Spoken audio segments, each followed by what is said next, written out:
করেছো? মাছ রান্না করেছি রে মা। এই নে, খাওয়া শুরু কর। বাবা মা, এই মাছে এত কাঁটা কেন? আমি এই মাছ খাবো না। এই মাছ খেলে আমার গলায় কাঁটা লাগবে। সব মাছেই তো কাঁটা আছে রে মা। ভুল, সব মাছে কাঁটা নেই। যেমন চিংড়ি মাছ। বাবা, এখন থেকে আমি চিংড়ি মাছ খাবো। তুমি আজকে আমার জন্য বড় চিংড়ি কিনে আনবে। মারে, বাজারে চিংড়ির যা দাম, অত দামে চিংড়ি কিনতে পারবো না রে মা। আমি কিচ্ছু জানি না। আমি চিংড়ি পেলেই হলো, তাতে আমি চিংড়ি ছাড়া ভাতই খাবো না। এই আমি কিন্তু বলে দিলাম।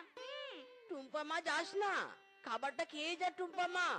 এই যা, রাগ করে চলে গেল। বউ, আমার কাছে তো টাকা নেই, এখন চিংড়ি কিনবো কি করে বলো তো? মেয়েটা যে রাগ করেছে, মনে হচ্ছে চিংড়ি ছাড়া ভাতই খাবেনি। তুমি একটু কারো কাছে টাকা ধার নেওয়ার চেষ্টা করো গো। আচ্ছা ঠিক আছে বউ।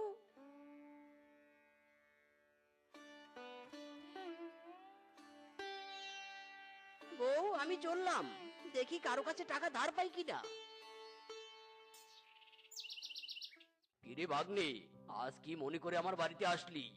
মামা, অনেক বিপদে পড়ে এসেছি মামা, আমাকে একটু সাহায্য করো। কি বিপদ, আর কি সাহায্য চাই তোর? মামা, আমার মেয়েটা চিংড়ি মাছ খাওয়ার জন্য খুবই বায়না ধরেছে, কিন্তু চিংড়ি কেনার মতো কোনো টাকা আমার কাছে নেই।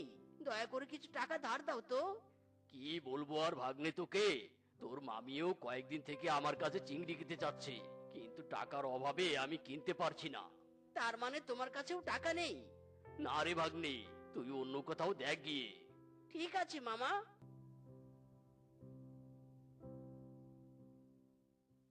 শালা গরিবের ঘরে গরিব এসেছে টাকা ধার চাইতে, যত সব। বৌদি, আমাকে কিছু টাকা ধার দাও তো, ছোট মেয়েটার জন্য চিংড়ি কিনবো। কি যে বলিস মিচকে, টাকা চাওয়ার আর পশু পেলি না।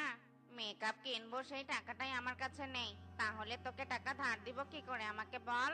তুই বরং অন্য কারো কাছে যা রে। ঠিক আছে বৌদি।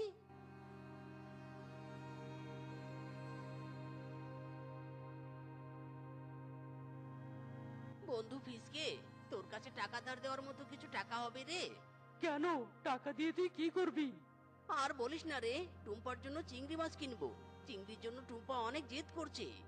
টাকা তো আছে, কিন্তু তোকে ধার দিব না। দে না বন্ধু, কিছুদিনের মধ্যেই তোর টাকা পরিশোধ করে দিব।